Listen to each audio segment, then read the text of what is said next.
Okay guys, looking at the baseball bat choke, we want, if my hands are here, remember we talked about my thumb is pointing in the direction, my hands are here, my thumb is pointing in the direction, but what happens if I'm sitting him up here, he's aware of the choke, and he goes to move in the other direction, or perhaps I want to trick him and maybe think I want him to go this way, but I move him in the other direction. So that's how we're gonna kind of play here a little bit. So same grips as the other one here, okay?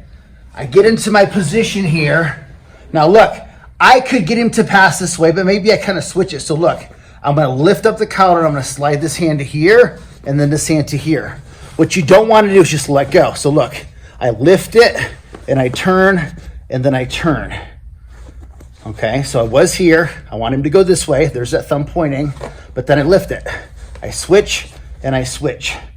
Okay, now watch. So instead of dropping this leg down here, I'm gonna drop my other foot down.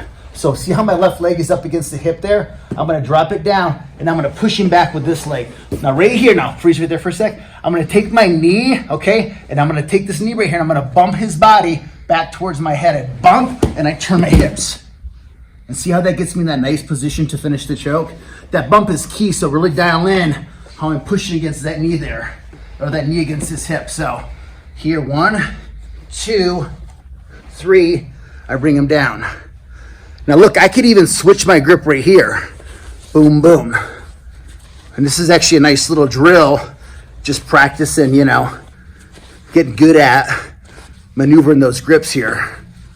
Boom, boom, boom, boom. Okay, so if I'm on this one here, pointing to the right, I'm thinking I want him to pass to the right, I switch it maybe to here, okay? And now when I kick my left leg down, he goes to pass left. Here's that magic part with that knee. So that knee is gonna give that body one big bump. See how he's kind of low in my hips? What it's gonna do is get his neck into this forearm. So when I bump him, it's gonna allow me to get that cut going. So I'll kind of do it slow. I bump, see how I get that arm in. So down here, like he's on my hip, I can't choke him here. So I give him that big bump. So my right foot here is planting, my left leg goes straight, and I bump him into his armpit. As I bump him, I'm gonna lift up and cut into his neck. Bump, lift, cut. Look over my shoulder here. And I'm in the perfect position now to finish the choke. Okay, so let's try it again.